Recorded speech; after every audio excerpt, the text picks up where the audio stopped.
Bom dia, povo de Deus! Mais um dia, estamos juntos na presença do Senhor, estudando o livro de Êxodo agora, né? Uma nova etapa em que nós estamos estudando a história de Moisés. Deixa eu colocar aqui para vocês. Então, hoje já é Êxodo, capítulo 3. Bom dia, Eugênia, seja bem-vinda. Bom dia, Duda. Então, já vamos abrir na Bíblia, no capítulo 3 de Êxodo. Gente, esse capítulo é um dos capítulos mais importantes do Antigo Testamento, de Êxodo, então, né? É um capítulo, assim, especialíssimo. Bom dia, Lorena. Então, gente, vamos fazer nossa oração para a gente ir direto para esse capítulo tão importante. Senhor Jesus, nós estamos aqui porque te amamos. Nós estamos aqui porque queremos conhecer mais de ti. Ajuda-nos, Senhor, a abrir o nosso coração, a nossa mente com sabedoria, com discernimento, para acolher a tua palavra hoje. Todos os ensinamentos que o Senhor tem para nos transmitir através dela, Senhor. Que entre em nosso coração e encontre terreno fértil em nós. Espírito Santo de Deus, nós queremos te apresentar o nosso dia, todas as nossas atividades de hoje. Abençoa cada uma delas, as pessoas que vão estar conosco, os lugares que nós vamos estar. Abençoa, Senhor, a nossa família. Anjo da guarda de cada um, que possa nos proteger atrás, na frente, da esquerda, na direita. Ó Senhor, nós estamos aqui. Também por todos aqueles que nos recomendam orações, que nos pedem orações, por cada semeador do amor de Deus aqui no Instagram, por cada pessoa que coloca a sua intenção diariamente, Senhor. Nós queremos entregar cada intenção no teu altar hoje. Em nome de Jesus, é o que nós pedimos. Nós já te agradecemos porque grande tem sido a tua misericórdia por nós, Senhor. Obrigada, Pai querido, Pai amado. Permanece conosco, agora e para sempre. Amém. Amém, povo de Deus. Bom dia, mami. Seja bem-vinda. Então, vamos lá, gente. Olha, esse capítulo de hoje, Êxodo 3, conta uma história muito importante. Assim, é um capítulo tão importante, porque assim, conta-se, né, fala-se que na Bíblia a gente tem dois momentos muito preciosos de intervenção de Deus, né, para o seu povo. A primeira intervenção de Deus que nós temos conhecimento, assim, de forma clara, sabe? Deus realmente apareceu de forma clara, falou em voz audível, interviu dando orientação prática, acompanhando, foi na sarça ardente, que é exatamente o capítulo de hoje, capítulo 3. A segunda intervenção, gente, vai acontecer no nascimento de Jesus, entende? Lá na frente. Então, para você ver o nível de preciosidade que tem esse capítulo aqui. Deus fala com Moisés no meio de uma sarça ardente. O que é sarça? É um arbusto, é uma espécie de árvore, né? É uma sarça ardente por quê? Porque queimava em fogo, ardia em fogo, mas não se queimava. Esse é o mistério da sarça ardente, né? Muitas vezes Deus escolhe formas bem inusitadas, né? Bem especiais de falar com o seu povo, como aconteceu com Moisés. E quando isso acontece, né, tem grande poder aquilo que está sendo dito. Tem grande razão de existir, né? Desse ocorrido existir. Então vamos ler juntos? Bom dia, Tailana, seja bem-vinda, querida. Bom dia, Cristina.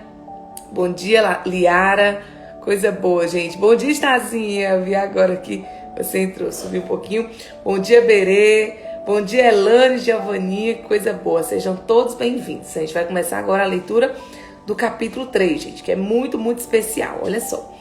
E apacentava Moisés o rebanho de Jetro. Lembrando, tá? Em algumas Bíblias, o nome de Jetro tá como outro nome, né? Porque Jetro, gente, é o sogro de Moisés, né? Porque ele é o pai de Zípora, que passou a ser a esposa de Moisés. E com ela ele teve filhos, né? Então, algumas Bíblias chamam Reuel, né? Tem outro até nome que eu até esqueci. Mas, no fim das contas, todos são a mesma pessoa, tá, gente? Quando acontece de um nome próprio tá diferente, dependendo da versão da Bíblia, né? Dependendo de quem seja o autor, a tradição, é só por uma questão de nomenclatura mesmo, né? Quando muda as traduções de grego para hebraico para grego, para depois latim, aquela coisa toda, aquelas traduções, aquele processo histórico que passou aí, acaba tendo alguma mudança no nome. Mas a história é a mesma, o personagem é o mesmo, a importância é a mesma, tá bom? Então, Olha só revisando aqui, tá? Quem não estava aqui ontem. O que aconteceu ontem? Né? Moisés, depois de ter tido aquela atitude de matar um egípcio que estava ali sendo cruel com o hebreu, ele não suportou ver aquilo com o seu povo, e ele foi lá e matou aquele egípcio, matou e o enterrou. Então, por causa desse comportamento dele que foi descoberto, ele ficou com muito medo do que poderia acontecer, né? Do que o faraó poderia lhe fazer. E por isso ele fugiu. Ele fugiu, porque ali ele era considerado como se fosse um egípcio, né, gente? Ele morava ali junto com o faraó, ele era tratado de forma especialíssima, né? Então ele fugiu para a terra de Midian. E na terra de Midian, ele conheceu aquelas mulheres do poço, né? 7 filhas ali de Jetro. E aí, como ele pôde salvar elas de um pastor aí realmente que teve um comportamento que não foi bacana, né? Então ele protegeu elas, ele salvou elas. Aí Jetro teve muita gratidão em seu coração, a ponto de lhe dar comida, moradia, né? E de trazer ele para perto. Nesse momento aí, por essa circunstância, ele conheceu Zípora, se apaixonou por ela e Jetro entregou a sua filha como esposa para Moisés. Então, a partir daí, começa um novo momento da história de Moisés. Porque Moisés passa o que agora? Passa a pastorear ovelhas, né, ali em Midian, a comunidade que ele havia fugido para lá, né? Então, assim, é um outro momento. Porque, assim, você imagina a dificuldade para Moisés, né? Porque Moisés estava acostumado a ser tratado, né, de forma muito tranquila, né? Ali no palácio, tudo do bom e do melhor, sem muita preocupação, sem ter que estar trabalhando, muito menos no formato de pastoreio, né? E agora não, a realidade era diferente. Ele tinha uma esposa, ele estava em outra terra, né? Então, agora ele era pastor de ovelhas. Então, assim, esse foi o deserto de Moisés, né? Ontem a gente conversou na nossa live de formação, meio-dia, sobre desertos, né? Os desertos do Senhor, os desertos que nós passamos, o que nós devemos aprender nos desertos, né? Que deserto é tempo de passagem, né? Mas é também tempo de acontecer aquilo que o Senhor tem de promessa na nossa vida. Então Moisés, naquele período, vivendo o seu deserto de pastorear ovelhas, de estar como fugitivo em uma terra desconhecida, tudo novo para ele, tudo diferente, talvez muito distante do que ele gostaria de estar vivendo, mas era a realidade dele. Esse era o deserto dele. Só que o que acontece? No meio desse deserto, o Senhor lhe aparece e lhe aponta uma direção para uma terra prometida, e lhe aponta uma saída, e lhe levanta como líder. Não importa quais são os desertos que nós passamos na nossa vida, porque assim como nós, Moisés passou desertos na sua vida, mas o Senhor se apresentou para ele no deserto que ele estava passando e lhe mostrou o quê? O caminho da terra prometida, o caminho da visão de futuro, aonde ele estava indo. Não importa aonde você está, o destino quem dá é Deus, é o alvo, é para onde você vai se direcionar. Durante todo aquele deserto como pastor de ovelhas, na verdade ele estava se preparando para o quê? Para algo maior, porque Deus o estava preparando para chamá-lo e levantá-lo como líder naquela geração, para libertar o povo hebreu do Egito e levar para a terra prometida. Entende? Então, deserto é tempo de preparação. O Senhor o levou para lá diante do erro dele, diante do pecado dele, para prepará-lo para algo maior. A liderança precisa ser treinada, preparada, aprendida. É assim? Então, essa história é muito linda. Bom dia, Leide. Que bom ter você aqui. Bom dia, pai. Bom dia, Lu. Bom dia, Caterine. Então, vamos lá. Vamos ler aqui, ó. Então, e apacentava Moisés o rebanho de Jetro, seu sogro, sacerdote de Midian, e levou o rebanho atrás do deserto e veio ao monte de Deus em Horebe. O monte de Deus em Horebe, que também é conhecido como Monte Sinai. E apareceu-lhe o anjo do Senhor em uma chama de fogo no meio de uma sarça. Quer dizer, a sarça é um arbusto muito comum no Egito, tá, gente? Muito comum no deserto, esse tipo de arbusto, né? E o anjo do Senhor apareceu para ele nessa sarça no meio do deserto, que ardia como chama de fogo. E olhou, e eis que a sarça ardia no fogo, e a sarça não se consumia. Já pensou? A sarça ardia como se estivesse se queimando, só que ela não se consumia. Ela não estava morrendo ali com as chamas de fogo. Ela apenas estava ardendo em fogo, sem se consumir. Esse é o mistério de Deus. É a forma que ele encontrou de se apresentar para Moisés. O que é importante a gente entender aqui, ó? Quando a Bíblia fala, apareceu-lhe um anjo do Senhor, a gente fica pensando em seres angélicos, né? Em seres celestes. Mas na verdade aqui era um jeito de tratar o próprio Deus. Quem apareceu para Moisés, gente, foi o próprio Senhor. Ele não mandou o seu anjo, não. Ele não mandou um mensageiro, não. Aqui foi o próprio Deus. Se falava anjo de Deus, porque não era comum, né? O Senhor aparecer assim de forma tão direta com as pessoas. Então era uma forma de tratar, anjo do Senhor. Mas aqui era o próprio Deus. E Moisés disse, agora me virarei para lá e verei esta grande visão, porque a sarça se não queima. E vendo o Senhor que se virava para lá a ver, bradou Deus e ele no meio da sarça e disse, Moisés, Moisés, e ele disse, eis-me aqui. Olha como começa, gente. A voz de Deus brada chamando Moisés. Quando Deus nos chama, ele nos chama pelo nome. Não tem erro, tá, gente? Não tem erro, ele não vai confundir.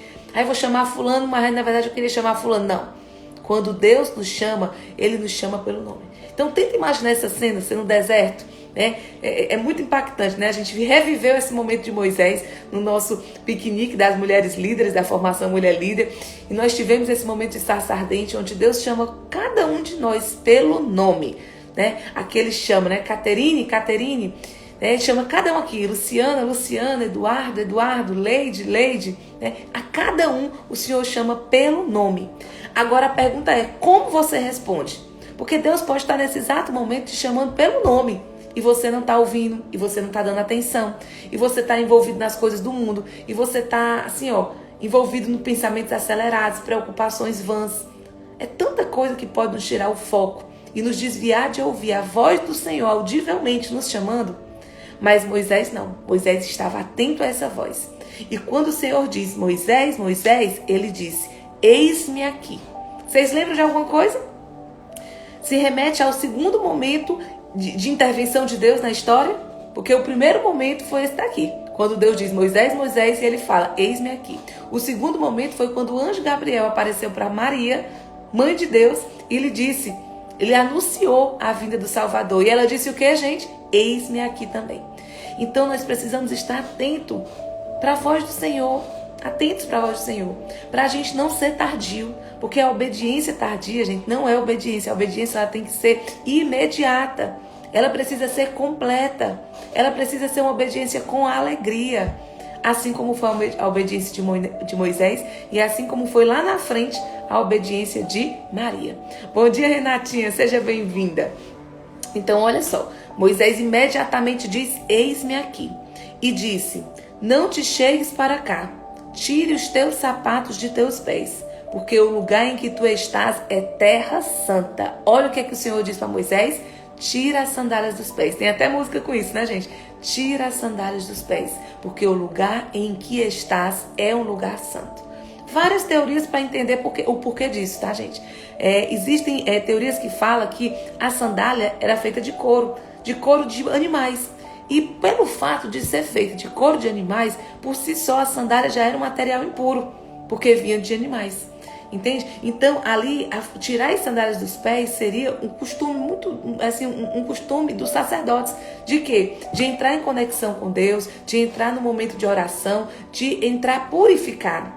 Então não podia ter nada que impedisse essa conexão, essa pureza. Qualquer objeto impuro ele precisava ser retirado da presença do Senhor. Então, por esse motivo, as pessoas falam que foi por isso que o Senhor pediu, tire as sandálias dos pés. E a sandália dos pés que ele pediu que Moisés tirasse para entrar em conexão com ele ali na sarça ardente, ela pode ser também o mesmo pedido que a mesma coisa que nós precisamos fazer hoje para entrar em conexão com Deus. A tirar as sandálias dos pés, gente, também pode ser apenas uma metáfora da vida, né? De nos prepararmos para estar na presença do Senhor. É naturalmente um ato de reverência. Por isso que era muito natural a tradição para os sacerdotes, né? É um ato de reverência, tirar as sandálias dos pés para estar na presença do Senhor. Tanto que muitas pessoas fazem isso, né? Fazem isso. Tem muito lugar, capela sagrada, que as pessoas têm o hábito de deixar a sandália na porta para entrar descalços, né? Porque o lugar em que estás é um lugar santo. Então, é naturalmente um ato de reverência. Mas também podia significar o quê, gente? A questão da pureza mesmo. Podia significar exatamente isso aqui, ó. O reconhecimento da nossa própria indignidade e impureza diante do Senhor. né? Isso também pode nos fazer, nos remeter aos dias de hoje, a nos prepararmos de forma pura, no sentido de estarmos confessados, né, para a comunhão, que é estar na presença de Deus, estarmos confessados para vivermos uma vida de pureza, né, para estarmos na presença do Senhor. Então tem vários significados que nós podemos dar para esse tirar as sandálias dos pés. É super atual esse termo e é super comum nós agirmos dessa forma para estarmos na presença do Senhor. Bom dia, Beth, seja bem-vinda também. Tá? Então aqui, ó, aí o que fala aqui, ó? A partir do versículo 6. Disse mais: eu sou o Deus de teu pai, o Deus de Abraão, o Deus de Isaque e o Deus de Jacó. E Moisés encobriu o seu rosto porque temeu olhar para Deus. Gente, quando o Senhor se apresentou para Moisés, que ele anunciou quem ele era: eu sou o Deus dos teus pais, eu sou o Deus de Jacó. Aliás, começou com Abraão, né? Ele falou toda a descendência. Eu sou o Deus de Abraão, eu sou o Deus de Isaque, eu sou o Deus de Jacó. Gente, Moisés ficou assim, se sentindo tão indigno de estar naquela presença, que ele encobriu o seu rosto. O encobrir o seu rosto, gente, mostra o caráter de transcendência divina, sabe? O quão grandioso é esse Deus, o quão incapaz Moisés se via de estar diante dele, o quão indigno, né? O quão impuro ele estaria ali diante da presença do Senhor. Então é muito precioso isso aqui, sabe? Essa atitude dele, essa atitude de humildade, essa atitude de reconhecimento de qual é o seu lugar, de qual é o seu papel, né? E disse o Senhor: tenho visto atentamente a aflição do meu povo, que está no Egito, e tenho ouvido o seu clamor por causa dos seus exatores, porque conheci as suas dores. E Deus começa a relatar que ele vê tudo o que está acontecendo com o seu povo, que ele sente a dor do seu povo. Ele mostra ali a compaixão pelo que está acontecendo com os hebreus na escravidão do Egito. Gente, isso é tão precioso, porque o Senhor, ele tem promessas sobre essas descendências aí, sobre essa família, né? Quando ele fala: eu sou o Deus de Abraão, o Deus de Isaque, o Deus de Jacó, ele está dizendo o quê? Ei, eu reconheço todas as promessas que eu já fiz a vocês. Ei, eu reconheço tudo que foi dito para esse povo. Eu sou o Deus deles. Esse mesmo Deus dos teus antepassados está se apresentando para ti agora, Moisés. Todas essas promessas aí, ó, do passado, elas são reconhecidas. Elas estão acontecendo, elas irão acontecer ainda melhor. Né? Então é muito precioso isso. Porquanto desci para livrá-lo da mão dos egípcios e para fazê-lo subir daquela terra a uma terra boa e larga, a uma terra que mana leite e mel, ao lugar do cananeu e do eteu e do amorreu e do ferezeu e do eveu e do jebuseu. Olha o que é que o Senhor diz. Olha, Moisés, eu te fiz sair daquela terra, ó, desci para livrar da mão dos egípcios e para fazê-lo subir da terra a uma terra boa e larga. Quer dizer, Deus disse assim: ó, eu vim até aqui falar contigo para te livrar e livrar o teu povo das mãos da escravidão do Egito e para te levar para uma terra. Que terra é essa, gente? É uma terra onde há paz, é uma terra de amor, é uma terra onde, fica com essa expressão, ó, uma terra onde mana leite e mel. Isso aqui é a expressão, gente, de que a terra prometida é uma terra boa, é uma terra de liberdade, é uma terra prometida do Senhor, é uma terra que mana leite e mel. É o lugar dos cananeus, dos heteus, dos amorreus, dos fariseus, de todo o povo. Ele disse: essa terra é para o meu povo, é para esse povo todo aqui, ó. E ele começa a enumerar cada um deles. E agora, eis que o clamor dos filhos de Israel chegou a mim. E também tenho visto a opressão com que os egípcios os oprimem. Então assim, ó, o clamor do povo de Israel chegou a mim. Significa o quê, gente? Que o povo de Israel estava orando, estava rezando, estava jejuando, estava buscando. É assim que a gente passa pelos nossos desertos. Não importa qual é a escravidão que você está hoje, não importa o quanto você está ainda aliançado com o pecado, com aquilo que você não consegue tirar da sua vida, com os desafios que você está vivendo, né, com os desertos da tua vida. Não deixe de clamar ao Senhor, não deixe de pedir, porque não existe uma oração que não chega aos céus. Agora o problema é que muitas vezes no deserto a gente se distancia de Deus, a gente não ora, a gente deixa que o cansaço nos consuma.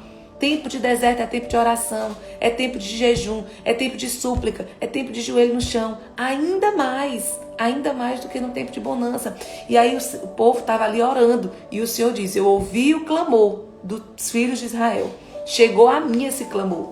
E eu também tenho visto toda a opressão. Não ache que o que você está passando, gente, Deus não está vendo. Ai, Deus, estou sozinho, Deus me abandonou. Deus não está olhando pela minha dor. Está olhando sim. O Deus que hoje olha a nossa dor, gente, é esse Deus que lá no passado, lá em Êxodo, deu toda a condição desse povo sair e ser liberto dessa escravidão. Nosso Deus continua olhando para nós hoje, como olhou para o seu povo de Israel lá atrás. E ele fala assim, ó: vem agora, pois, e eu te enviarei a Faraó, para que tires o meu povo, o povo de Israel, do Egito. Então Moisés disse a Deus: quem sou eu que vá a Faraó e tire do Egito os filhos de Israel? Nesse momento, gente, ele duvidou da sua capacidade. Ele duvidou de quem Deus lhe chamou para ser, do que Deus lhe chamou para fazer. Quem nos capacita é o Senhor. Todas as vezes que você tiver tentado a desconfiar da sua identidade, a olhar para você com identidade distorcida, negativa, a acreditar no que as pessoas ao seu redor estão dizendo de você, coisas negativas, características ruins, todas as vezes que você achar que você não é capaz, que você não consegue, que você não tem habilidade, todas as vezes que alguém lhe disser que você não vai conseguir, que você não é capaz, que você não nasceu para aquilo, todas as vezes que alguém tentar te derrubar, ou se você mesmo for a pessoa que está tentando se diminuir, cuidado. Olha para o que o Senhor disse. O Senhor acreditou em Moisés, gente, mais do que ele estava conseguindo se ver, mais do que ele estava conseguindo acreditar. Será que Deus não está desse jeito hoje com você? Olhando para você e vendo alguém muito além, alguém muito melhor do que você consegue ver? Será que Deus não está olhando para você e vendo uma capacidade que você ainda não consegue abraçar? Que você ainda não consegue enxergar? Deus, é Pai. Ele é capaz de nos capacitar, ele pode nos capacitar, ele é capaz de nos ditar o que nós vamos fazer, e nós, através dos dizeres de Deus, podemos ir muito, muito além. O que nós precisamos é acreditar, confiar nesse Deus, porque Deus não mente. Deus é Deus de verdade. Então, nesse momento, Moisés não acreditou, né? Moisés duvidou, mas como assim? Eu fico imaginando o que deve ter passado na cabeça de Moisés, né? Ele deve ter pensado assim: o Faraó, se eu já fugi de lá, se eu já estou em Midian fugindo, imagina eu me apresentar para o Faraó, o que ele vai fazer comigo? Será que ele não vai lembrar do que aconteceu, do que eu fiz, que eu matei aquele egípcio? Não, como é que eu vou estar diante do Faraó? Ele vai pensar quem ele pensa que é, né? Quem esse homem pensa que é? Então, assim, ele titubeou ali naquele primeiro momento, né? E aí no versículo 12, Deus fala assim, ó: e Deus disse a Moisés: certamente eu serei contigo, e isso te será por sinal de que eu te enviei. Quando houveres tirado este povo do Egito, servireis a Deus neste monte. Olha só, duas coisas importantes aqui nesse versículo. A primeira, Deus diz o quê? Eu estarei contigo. Gente, essa é a promessa de Deus. Tudo que Ele nos pede. Às vezes a gente diz assim: meu Deus, mas Deus está me confiando isso, mas Deus está querendo mesmo. Eu não consigo acreditar que eu sou capaz de realizar isso, mas Deus acredita. E Deus não nos deixa sozinhos, desamparados, não. O que foi que Deus disse para Moisés? Ei, tem calma, acalma teu coração. Eu estarei contigo a todo momento, eu estou contigo. Sou eu que te capacito, eu que te oriento, eu que estou contigo em todo o tempo. Essa é a promessa de Deus, gente. A gente não tem que se assustar, a gente não tem que se preocupar, porque com Ele nós somos fortes, com Ele nós somos capazes. A única nossa preocupação tem que ser estar aliançado com Deus, porque com Deus nós tudo podemos. E Deus promete a presença dele real a todo momento com Moisés, assim como ele promete para nós hoje: certamente eu serei contigo. Ei, Moisés, você não está sozinho, eu sempre estarei contigo. Aí olha esse segundo momento aqui, precioso desse versículo 12. Quando houveres tirado este povo do Egito, servireis a Deus neste monte. Quando ele fala servireis a Deus nesse monte, gente, aqui ele fala, é muito interessante isso aqui, porque são duas formas de servir diferentes. O que acontece? O povo estava escravizado no Egito. Eles estavam servindo, ok? O povo já estava servindo, mas ele estava servindo a quem? Ao Faraó. Eles estavam servindo com liberdade ou com escravidão? Com escravidão. Então aqui é uma mudança, tá? Aqui é uma mudança de rota. Aqui é uma mudança de rota por quê? Porque a servidão ela continua. Servir, a gente sempre vai estar servindo, gente. Servir é a condição do cristão. Servir foi porque a razão pela qual Deus nos chamou. Deus nos chamou para o serviço. Tem gente que está aí de pé para cima esperando que todo mundo lhe sirva, que todo mundo faça tudo por você, acha ruim que lhe peça um favor, né? Não gosta de servir, não gosta de sair da sua zona de conforto, quer viver numa bolha só para si, só para agradar a si mesmo, né? Ou então só para os seus, para a sua família. Mas a condição da vida do cristão é o serviço. Nós nascemos para servir. Agora presta atenção nos serviços diferentes. O povo estava servindo, mas servindo de uma forma escrava, servindo ao faraó, escravidão. Agora, Deus levanta Moisés para libertar o povo do Egito. E agora ele diz o quê? Mudança de rota. O servir continua, mas agora o servir é servir a Deus. E servir a Deus tem outra condição. Você pode pensar assim, Liana, mas se tudo é servir, se só vai mudar quem está servindo, então que diferença faz? Toda. Porque quando eles servem ao faraó, eles servem numa condição de escravidão. E quando Deus nos chama para o serviço, nos chama para servi-lo, Ele nos chama para a liberdade. O serviço a Deus é liberdade. Porque quando nós estamos servindo a Deus, nós estamos agradando a Deus. Nós estamos fazendo a vontade de Deus. E a vontade de Deus, gente, nos liberta. Porque nos tira, nos arranca da escravidão do pecado. Nos arranca dos vícios emocionais. Nos arranca de uma vida de escravidão, de não saber ter domínio próprio. Vocês estão entendendo a diferença? Você diz, mas eu vou ficar presa aos 10 mandamentos, né? A gente vai falar dos 10 mandamentos lá na frente de Moisés. Não é preso aos 10 mandamentos, é liberto pelos 10 mandamentos. Porque preso nós estamos quando nós não conseguimos escolher como agir. Preso nós estamos quando nós estamos vivendo os nossos pecados porque nós não conseguimos fazer diferente. Porque são os vícios. Vocês estão entendendo? Isso é escravidão. E é dessa escravidão que Deus quer nos libertar. Assim como Ele libertou o povo hebreu da escravidão do Egito. Vocês estão entendendo? Pois vamos seguir que ainda tem coisa preciosa aqui. Olha só. Então disse Moisés a Deus: eis que quando vier aos filhos de Israel e lhes disser, o Deus de vossos pais me enviou a vós, e eles me disserem, qual é o seu nome? O que eu lhes direi? Gente, é muito interessante. O Senhor estava ali, diante de Moisés, levantando-o como líder. E o que é que Moisés diz? Mas vem cá, olha as coisas que Moisés se prende, né? O povo vai me perguntar o seu nome, viu, Senhor? Com certeza. Eu vou chegar lá dizendo, o Senhor se apresentou para mim, Deus se apresentou para mim, o pai de Israel, de Jacó, né, de Isaac se apresentou para mim. O povo vai querer saber quem é. Eu vou dizer o quê, Senhor? Eu vou dizer o quê? Qual é seu nome? Olha a pergunta de Moisés. E olha só o que o Senhor responde. E disse Deus a Moisés: eu sou o que sou. Gente, que coisa profunda. Eu sou o que sou. E disse mais: assim dirás aos filhos de Israel: eu sou. O eu sou me enviou a vós. O eu sou. Por isso que a gente usa muito essa expressão, né? O eu sou. Gente, o eu sou quer dizer assim, que Deus Ele é. Ele é, sabe? Ele sempre foi, Ele sempre será. Ele é eterno. Eu sou. Deus não passa a existir. Ele é aquele que é. Aquele que se eterniza, aquele que é divino, aquele que sempre existiu, nunca vai deixar de existir, sabe? Ele existiu no passado, ele existe hoje, ele vai existir no futuro, ele é e sempre será. Então Deus não é uma coisa que nasce, não é uma coisa que passa a existir, é uma coisa que sempre existiu, é o eu sou. Não tem tradução, não tem nome para dar, ele simplesmente é, eu sou. E isso aqui é muito profundo. Porque começa a nos fazer refletir sobre a nossa identidade. Se nós somos imagem e semelhança desse Deus que simplesmente é o eu sou, quem nós somos? O eu sou. Quantas vezes nós estamos titubeando, fragilizando na nossa identidade, né? Se vendo menor do que nós somos, deixando que as pessoas ao nosso redor, que estão amarguradas, né? Que não conhecem quem são, ditem quem nós somos de forma negativa. Não, nós somos imagem e semelhança do Criador, nós somos chamados filhos do eu sou. Então essa é a presença viva em nós. Ele é o único que não passa, gente. Tudo mais vai passar, sabe? Bens materiais vão passar, nossa vida vai passar, carro, casa, cidade, tudo, estágio de vida, pessoas, né? Às vezes passa pessoas pela nossa vida, emprego, trabalho, dinheiro, mas Deus não passa, porque Ele não é transitório. Ele sempre está conosco. Isso é muito precioso, é muito precioso. E Deus disse mais a Moisés: assim dirás aos filhos de Israel: o Senhor, o Deus de vossos pais, o Deus de Abraão, o Deus de Isaac, o Deus de Jacó, me enviou a vós.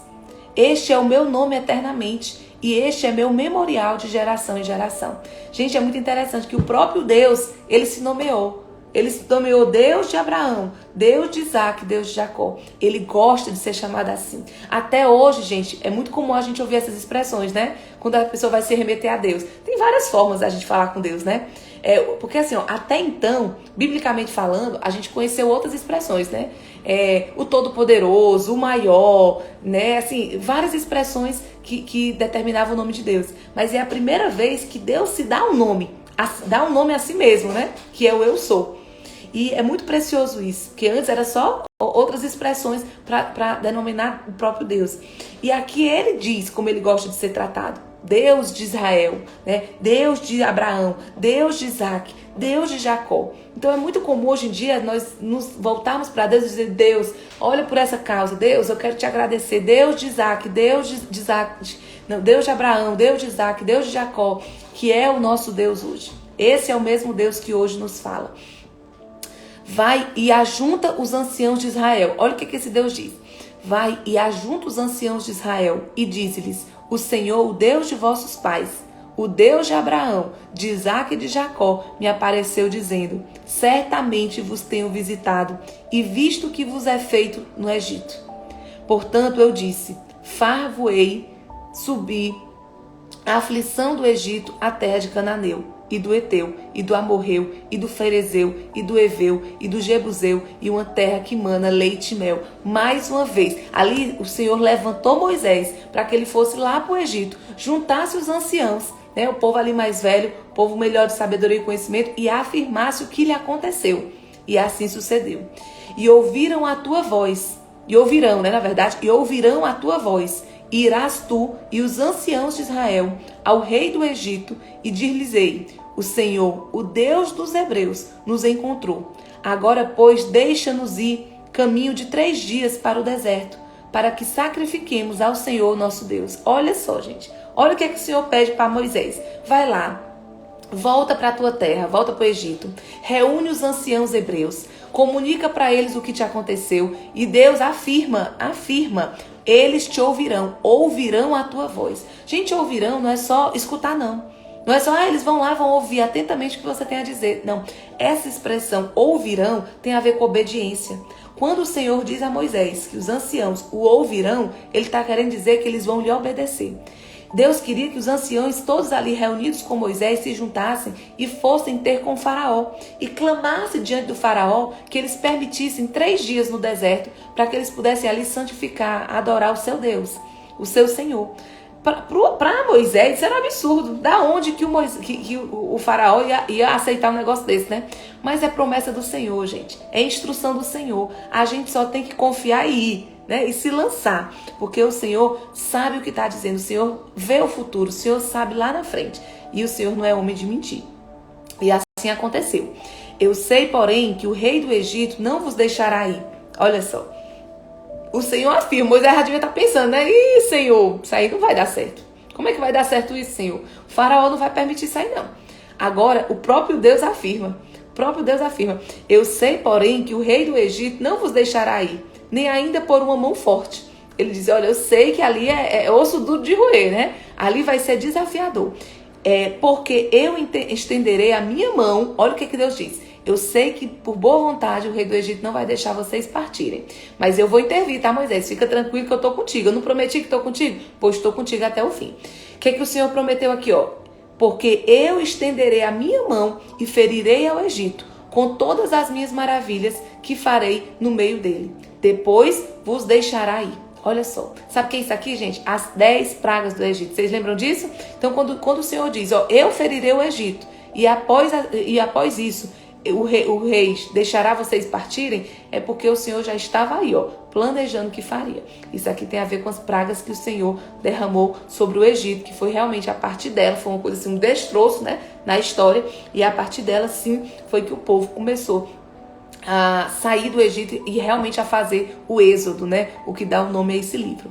E eu darei graça a esse povo aos olhos dos egípcios, e acontecerá que quando sairdes, não saireis vazios, porque cada mulher pedirá à sua vizinha e à sua hóspeda vasos de prata e vasos de ouro e vestes, os quais poreis sobre vossos filhos e sobre vossas filhas e despojareis ao Egito. Gente, isso aqui, ó, esse final é interessante a gente entender, porque despojar é o quê? É o que acontecia em tempo de guerra, quando uma nação dominava a outra e despojava aquela nação, quer dizer, pegava para si todos os bens que era do outro povo, né? Aqui não houve guerra, mas mesmo assim Deus deu ao povo hebreu, olha, vocês não vão partir sem nada, vocês não vão sair de mãos vazias, vocês vão despojar o povo do Egito. Mas não foi um despojo de guerra, de confusão, de contenda, foi um despojo, gente, tão interessante, que foi assim, ó, de boa vontade. As mulheres egípcias foram ali pedindo uma coisa e outra para as vizinhas, elas foram entregando de boa vontade, e aquilo ali foram materiais que elas levaram para o deserto e que mais tarde foram construir o tabernáculo, o altar para o Senhor, através também desses materiais, né? Para coisas boas, como a construção do tabernáculo, como também diz, né? Que eles usaram esses objetos também para construir o bezerro de ouro, que foi aí um momento bem terrível que a gente vai estudar ainda lá na frente, que também não foi legal. Mas quer dizer, a importância do Senhor, da provisão do Senhor, né? O Senhor a todo momento, gente, cuida do detalhe, cuida de nós no detalhe, Ele provê. Ele colocou o povo no Egito, mas Ele provê, né? E o povo lá no meio do Egito, a gente vai estudar na história aqui também, que titubeou de fé. No meio do deserto, o povo não acreditou, né, na terra prometida, se cansou, reclamou, lamentou, né, desconfiou do seu líder, que na verdade era o líder levantado por Deus, que era Moisés. O povo até sentiu falta da escravidão do Egito. Olha que coisa absurda, né? Mas isso tudo pode acontecer quando a gente está vivendo no deserto. O importante é nós estarmos fortalecidos em fé, aliançados ao Senhor, com um olhar focado na terra prometida, com um olhar focado nas coisas do alto. Essa é a nossa direção, esse é o nosso alvo. Então que nós possamos hoje pedir ao Senhor, que assim como Moisés foi levantado como líder e acreditou, e o Senhor salvou o povo hebreu da escravidão do Egito, e a partir de agora na história começa o verdadeiro êxodo, toda a peregrinação começa a partir de agora, rumo à terra prometida, o Senhor cumprindo as promessas que Ele deu desde Abraão, desde Isaac, desde Jacó. Nós queremos pedir também a esse Deus maravilhoso que nós estejamos aliançados. Então, feche os seus olhos, vamos clamar ao Senhor. Senhor Jesus, nós te pedimos, nós te clamamos, Senhor. Mantenha os nossos olhos focados nas coisas do alto. Que nós possamos, Senhor, acreditar, fortalece a nossa fé. Que nós possamos acreditar, Senhor, e nos permitir sermos levantados como líderes nessa geração. Para semear o amor nessa geração. Por Ti, Senhor. Porque Tu nos chama, porque Tu nos levanta como levantou Moisés. Nós sabemos, Senhor, que não é pela nossa capacidade, mas porque Tu nos capacita, Senhor. E contigo nós conseguimos ir muito além. Ajuda-nos, Senhor, a confiar em Ti. Ajuda-nos, Senhor, a ter a sensibilidade no Espírito para ouvir a Tua voz. Ajuda-nos a ter a coragem de, como Abraão e Maria, responder: eis-me aqui, Senhor. Com rapidez, com prontidão, com alegria, Senhor. Eis-nos aqui para Te servir, ó Pai. Ajuda-nos, Senhor, e direciona o nosso caminho. Que nós possamos passar pelos nossos desertos, Senhor, aliançados a Ti, com vistas à terra prometida, Senhor, que é a terra que mana leite e mel. É o local de paz, é o local de bênção, é o local que Tu escolheste para os Teus filhos, Senhor. É para lá que nós estamos indo. Faz-nos, Senhor, viver bem o nosso deserto. Faz-nos, Senhor, aprender bem no nosso deserto, para chegarmos, Senhor, nessa terra prometida por Ti, nessa terra que mana leite e mel. Nós queremos, Senhor, estarmos preparados para receber as Tuas promessas. Ajuda-nos, Senhor, nesse caminho. Assim nós te pedimos e assim nós Te agradecemos, Senhor, porque nós confiamos em Ti e nós cremos que a Tua misericórdia já está nos alcançando. Obrigada, Senhor. Permanece conosco, agora e para sempre. Amém. Amém, povo de Deus. Todo mundo aí aliançado a Deus para viver mais um dia na presença do Senhor. Um beijo no coração de vocês. Vamos viver esse dia cada vez mais aliançados com Deus. E amanhã, 7h30, nós temos encontro. Nós vamos estudar aqui, o restante dessa história, tá bom? O povo agora tá no deserto. E o que vai acontecer nessa jornada? Amanhã a gente vai estudar. Beijo no coração de todos. Um dia bem abençoado para nós. Até amanhã.